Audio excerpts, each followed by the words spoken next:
एक वेदीचा वाद आहे, एका वेदीपुरतं मर्यादित तुम्ही राहा. दुसऱ्या आमच्या कुठल्या वेदीकडे जर तुम्ही डोळे वाकडे करून पाहिला तर आता तुमचे डोळे हातात काढून द्यायला हा दिगंबर जैन समाज मागे पुढे जाणार नाही, हे लक्षात ठेवा. आणि म्हणून आपल्या सर्वांना आता इथून पुढे अंतरिक्ष पासणार नाही. ह्या श्वेतांबऱ्यांची हिंमत वाढलेली आहे. आज आमच्या विदर्भ प्रांतातलं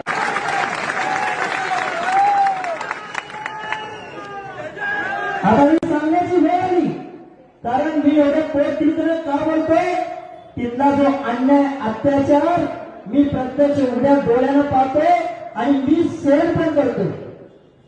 माझ्या स्वतःवर 2-4 वेळा हल्ले करण्याचा प्रयत्न झाला. अनेक पोलीस केसेस मध्ये आज मला अडकवण्यात आलेला आहे.